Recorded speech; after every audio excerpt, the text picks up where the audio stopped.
Assalamualaikum warahmatullahi wabarakatuh. Kembali lagi di channel saya Bu Fit. Oke, di video kali ini saya akan lanjut lagi membahas soal pretest PPG, indikator 1, 2, 3, dan 4 semua jurusan. Jadi ini soal-soal yang sesuai dengan kisi-kisi pretest PPG tahun 2022 yang sudah dirilis oleh Kemdikbud ya teman-teman.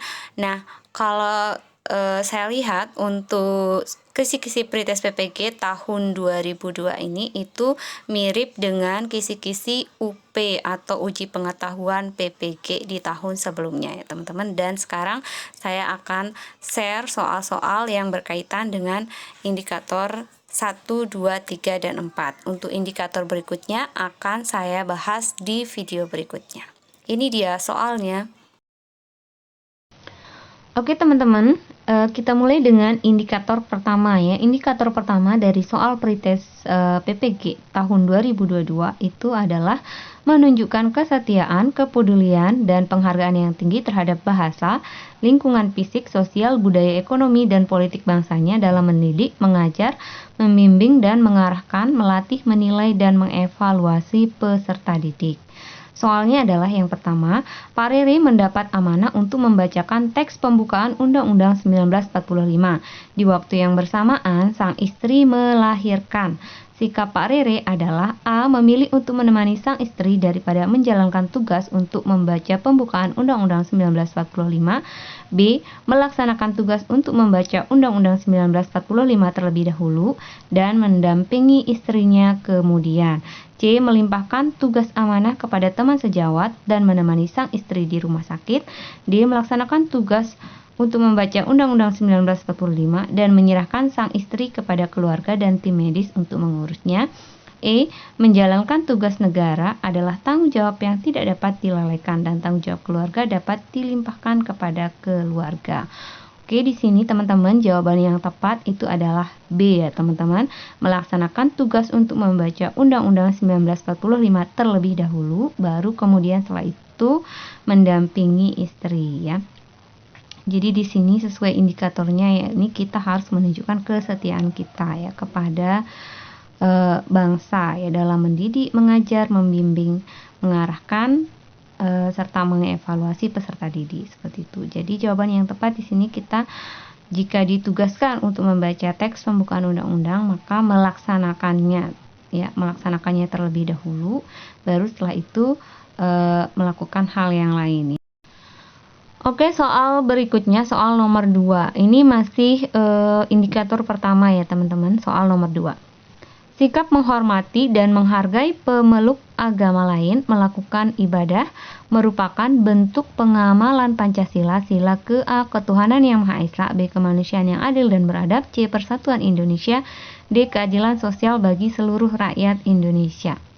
Jelas jawabannya di sini adalah ketuhanan yang Maha Esa yang karena berkaitan dengan agama. Jadi keyword untuk sila pertama itu adalah agama atau kepercayaan ya. Jadi karena di sini ada kata menghargai pemeluk agama lain, berarti jawabannya itu adalah A ya teman-teman, ketuhanan yang Maha Esa. Soal berikutnya, soal nomor 3. Soal nomor 3 ini masih soal indikator pertama ya teman-teman. Soal nomor 3, dalam kehidupan bermasyarakat, seseorang harus bisa menerima pendapat orang lain, walaupun tidak sepemahaman dengan kita. Sikap menerima keputusan yang ditentukan bersama walaupun keputusan itu belum tentu sesuai dengan kita. Sikap tersebut sesuai dengan Pancasila, terutama sila keberapa? Begitu. A. Sila kedua dan keempat. B. Sila kedua dan kelima. C. Sila ke-1 dan ketiga. D. Sila ke-1 dan keempat. E. Sila ketiga. Oke teman-teman, sebelum menjawab soal pengamalan Pancasila, saya akan kasih terlebih dahulu keyword ya teman-teman, keyword atau kata kunci untuk menjawab pengamalan Pancasila ya. Untuk sila pertama itu kata kuncinya ada kata agama kepercayaan. Jadi kalau teman-teman menemukan kata agama atau kepercayaan di dalam soal itu berarti itu jelas adalah penerapan sila pertama seperti itu. Kemudian untuk sila kedua, kata kuncinya di situ adalah tenggang rasa, toleransi, kemudian hak asasi manusia, dan penjajahan. Itu adalah kata kunci sila kedua ya, atau kemanusiaan yang adil dan beradab. Seperti itu. Jadi kata kuncinya itu adalah tenggang rasa, toleransi, hak asasi, dan penjajahan.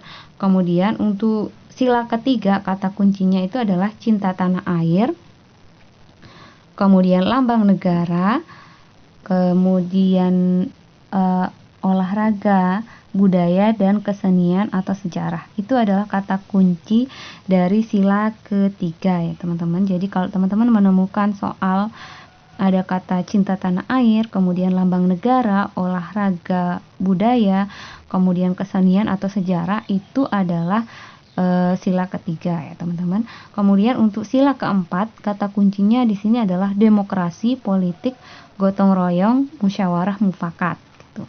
Kemudian untuk sila kelima, kata kuncinya itu adalah hukum, ekonomi, dan keadilan. Itu yang sila kelima.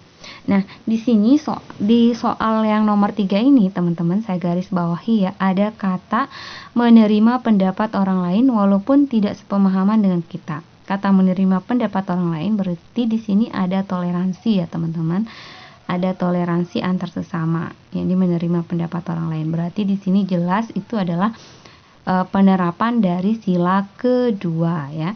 Kemudian di kalimat berikutnya ada kata menerima keputusan bersama. Menerima keputusan bersama berarti ini adalah musyawarah mufakat ya teman-teman. Jelas di sini adalah penerapan sila keempat. Jadi jawaban yang tepat di sini adalah penerapan sila kedua dan keempat.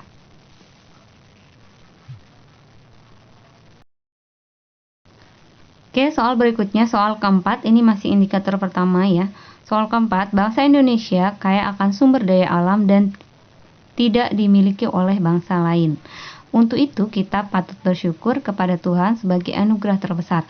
Sikap yang harus diterapkan untuk mempertahankan kekayaan alam di Indonesia adalah A. Mengeksploitasi SDA untuk kepentingan sendiri, B. Mempergunakan SDA untuk memenuhi kebutuhan, C. Menguras habis SDA untuk masa depan, D. Memanfaatkan SDA secara maksimal dengan asas keberlanjutan, E. Menggunakan SDA untuk kepentingan pribadi dan keluarga. Oke, di sini jelas jawabannya di sini D ya teman-teman. Memanfaatkan SDA secara maksimal dengan asas keberlanjutan.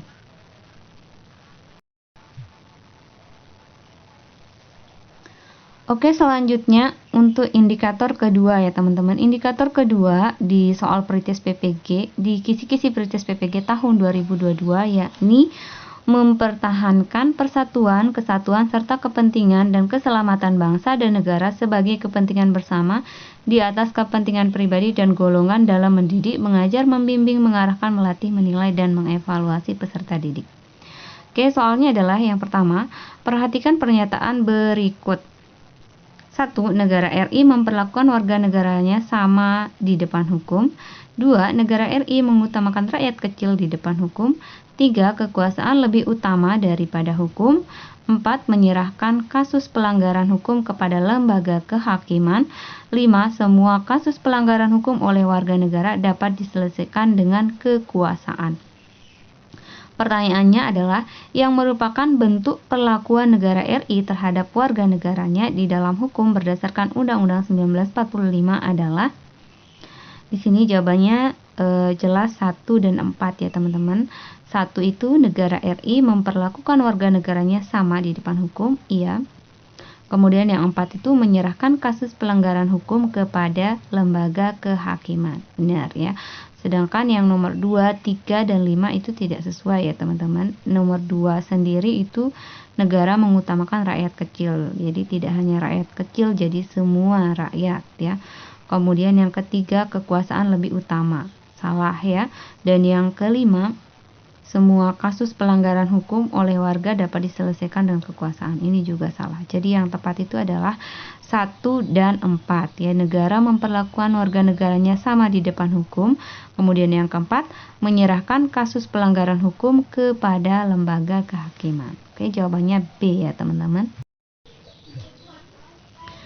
Oke, soal berikutnya, soal nomor 2, indikator kedua ya teman-teman. Soal nomor 2, pasal-pasal Undang-Undang 1945 memberikan jaminan persamaan kedudukan warga negara, salah satunya adalah hak mendapatkan jaminan keadilan dan kesejahteraan sosial yang tertuang dalam pasal A30, B34, C35, D36, E37. Oke, di sini kata kuncinya teman-teman, kalau teman-teman menemukan kata jaminan keadilan dan kesejahteraan sosial, berarti itu nanti akan berkaitan dengan pasal 33 dan 34 ya. Tapi di sini karena 33 itu enggak ada, berarti jelas jawabannya di sini adalah pasal 34 ya, tentang jaminan keadilan dan kesejahteraan sosial.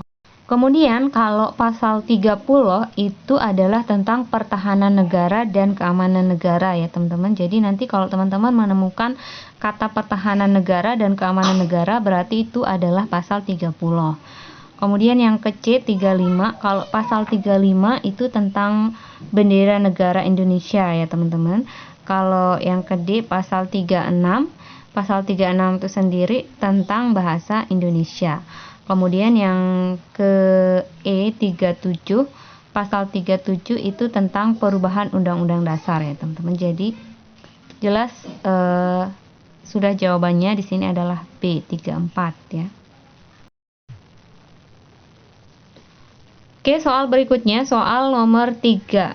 Ini masih indikator kedua ya teman-teman. Jadi di indikator kedua ini memang itu berkaitan dengan Undang-Undang Dasar dan pasal-pasalnya ya teman-teman. Jadi harus benar-benar teman-teman kuasai Undang-Undang Dasar 45 dan pasal-pasalnya seperti itu. Soal pertama, perhatikan maksudnya soal ketiga, perhatikan pernyataan berikut. A. Hak membela negara. B. Hak memperoleh pekerjaan. C. Hak beragama dan beribadah. D. Hak mendapatkan pendidikan. E. Hak berserikat dan berkumpul. Dari pernyataan di atas yang merupakan hak warga negara Indonesia yang diatur dalam Undang-Undang 1945 pasal 27 ayat 2 ditunjukkan pada nomor. Oke, teman-teman, di sini soalnya adalah pasal 27 ayat 2. Jadi untuk pasal 27 sendiri setelah amandemen itu dia memiliki 3 ayat ya teman-teman, ayat 1, 2, dan 3. Di mana ayat yang pertama itu berbunyi, segala warga negara bersamaan kedudukannya di dalam hukum dan pemerintahan dan wajib menjunjung hukum dan pemerintahan itu dengan tidak ada kecualinya. Kemudian ayat kedua, tiap-tiap warga negara berhak atas pekerjaan dan penghidupan yang layak bagi kemanusiaan. Kemudian ayat yang ketiga, itu setiap warga negara berhak dan wajib ikut serta dalam upaya pembelaan negara.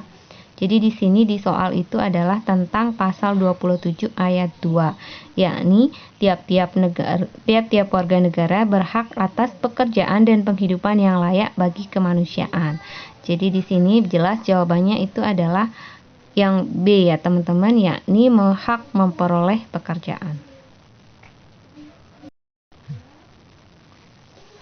Oke, soal berikutnya, soal nomor 4, ini masih indikator kedua ya teman-teman. Kewajiban warga negara untuk menjunjung tinggi nilai-nilai kemanusiaan dan keadilan diatur dalam A. Alinea 1 pembukaan Undang-Undang 1945, B. Alinea 2 pembukaan UUD 1945, C. Alinea 3 pembukaan UUD 1945, D. Alinea 4 pembukaan UUD 1945, E. Alinea ke-5 pembukaan UUD 1945. Oke teman-teman, jadi di sini untuk menjawab soal ini teman-teman itu harus sudah hafal itu pembukaan Undang-Undang Dasar 1945 alinea 1 sampai ke 5 ya. Dimana untuk alinea pertama itu adalah bahwa berbunyi ya teman-teman, bahwa sesungguhnya kemerdekaan itu ialah hak segala bangsa dan oleh sebab itu maka penjajahan di atas dunia harus dihapuskan karena tidak sesuai dengan peri kemanusiaan dan peri keadilan. Itu alinea pertama. Nah, di alinea pertama ini ada kata-kata peri kemanusiaan dan keadilan. Sesuai dengan soal, di sini juga ada kata-kata menjunjung tinggi nilai kemanusiaan dan keadilan ya. Jadi ada kata kemanusiaan dan keadilan sesuai dengan pembukaan alinea 1 Undang-Undang 1945. Jadi di sini jelas jawabannya itu adalah A ya teman-teman. Oke, berikutnya indikator ketiga ya teman-teman ya, ini menjunjung tinggi keunggulan bangsa Indonesia dalam mendidik, mengajar, membimbing, dan mengarahkan, melatih peserta didik, serta mengevaluasi peserta didik. Soalnya adalah yang pertama, kita bangga dan mencintai sikap patriotisme dan nasionalisme. Misalnya A. Ikut serta kegiatan gotong royong di lingkungan, misalnya dengan membangun pos kampling. B. Saling tolong-menolong ketika ada tetangga atau teman yang terkena musibah. C. Menghargai pendapat orang lain di dalam musyawarah dan tidak memotong pembicaraan. Sikap-sikap di atas merupakan perwujudan dari A. Menciptakan kerukunan umat beragama. B. Melestarikan budaya. C. Memelihara nilai-nilai luhur. D. Menghormati nenek moyang. E. Saling menghargai dan tolong-menolong. Oke, di sini jawaban yang tepat itu adalah C ya teman-teman, memelihara nilai-nilai luhur. Soal berikutnya, soal nomor 2, indikator ketiga. Aspek persamaan kedudukan warga negara yang diwujudkan dalam aspek hukum yaitu A. Memiliki hak sama untuk didampingi pembela dan pemeriksaan di pengadilan. B. Memiliki hak untuk berkomunikasi dan memperoleh informasi. C. Memiliki hak mendapat cuti. D. Kebebasan untuk memeluk agama sesuai dengan keyakinan. E. Berhak mencari pekerjaan. Oke, di sini kata kuncinya adalah persamaan kedudukan di dalam hukum ya teman-teman. Jadi jawabannya di sini adalah A ya, memiliki hak yang sama untuk didampingi pembela dan pemeriksaan di pengadilan. Jadi masih berkaitan dengan hukum gitu. Kemudian soal nomor 3, ini indikator ketiga, kekuasaan seseorang untuk melakukan sesuatu yang telah ditentukan oleh undang-undang disebut A. Kewajiban. B. Hak asasi manusia. C. Hak warga negara. D. Wewenang. E. Kebebasan. Di sini jawaban yang tepat itu adalah B ya, hak asasi manusia. Jadi hak asasi manusia itu adalah kekuasaan seorang untuk melakukan sesuatu yang telah ditentukan oleh undang-undang. Soal nomor 4, indikator ketiga, toleransi antar umat beragama sangat diperlukan dalam kehidupan masyarakat. Pernyataan ini yang bukan merupakan contoh toleransi. Jadi di sini yang bukan merupakan contoh toleransi ya. A. Mengikuti tata cara pemeluk agama lain. B. Menjalin hubungan persahabatan. C. Bergotong royong dalam membangun. D. Memberi kebebasan pemeluk agama lain. E. Kebebasan berpendapat. Jelas di sini yang bukan toleransi itu adalah A ya, mengikuti tata cara pemeluk agama lain. Oke, soal berikutnya indikator keempat ya teman-teman. Indikator keempat, mengembangkan sikap rela berkorban untuk kepentingan negara dan bangsa dalam mendidik, mengajar, membimbing, mengarahkan, melatih, menilai, dan mengevaluasi peserta didik. Soalnya yang pertama, sikap dan perilaku rela berkorban dijiwai oleh kecintaannya terhadap negara dan menjamin kelangsungan hidup bangsa dan negara adalah maksud dari A. Pertahanan negara. B. Kewaspadaan nasional. C. Keamanan negara. D. Bela negara. E. Cinta tanah air. Oke, di sini jawaban yang tepat yaitu D ya teman-teman, bela negara. Jadi bela negara itu adalah sikap dan perilaku rela berkorban dijiwai oleh kecintaannya terhadap negara dalam menjamin kelangsungan hidup bangsa dan negara. Soal nomor 2, sikap rela berkorban dan cinta tanah air hendaknya ada pada setiap warga negara. Hal ini dikarenakan setiap warga negara A. Merupakan subjek dan objek dalam pembangunan nasional. B. Turut serta secara aktif dalam kancah pembangunan. C. Berhak akan hasil-hasil pembangunan nasional. D. Sebagai salah satu modal dasar pembangunan nasional. E. Merupakan kewajiban tiap-tiap warga negara. Di sini jawaban yang tepat itu adalah D ya, yakni setiap warga negara sebagai salah satu modal dasar pembangunan nasional.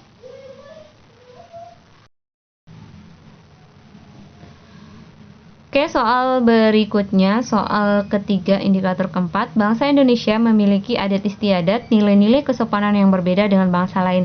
Bangsa Indonesia sangat menjunjung tinggi nilai kerahmatan dan sopan santun.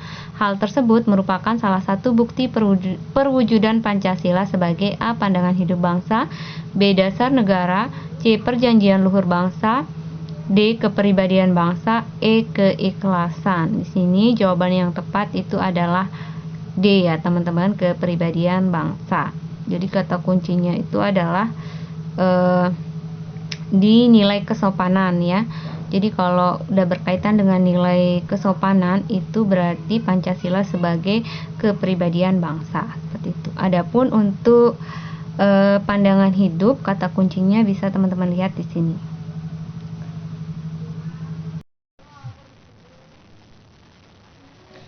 Oke, soal keempat, indikator keempat, perilaku rela berkorban demi kepentingan bangsa dan negara termasuk nilai-nilai Pancasila, yaitu sila A. Ketuhanan yang Maha Esa, B. Kemanusiaan yang adil dan beradab, C. Persatuan Indonesia, D. Keadilan sosial bagi seluruh rakyat Indonesia. Oke, di sini teman-teman jelas kata kuncinya di sini adalah rela berkorban ya.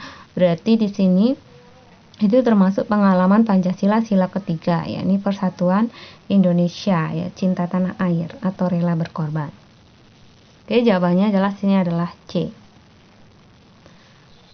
Oke teman-teman, sekian dulu pembahasan soal Peritis PPG sesuai dengan kisi-kisi tahun 2022 dari saya, yakni indikator 1, 2, 3, dan 4. Indikator selanjutnya, indikator 5, dan seterusnya itu akan saya bahas di part berikutnya. Jadi tetap pantau channel saya dan jangan lupa like, comment, and subscribe, serta share video ini. Semoga bermanfaat bagi teman-teman semuanya dan semoga sukses. Assalamualaikum warahmatullahi wabarakatuh.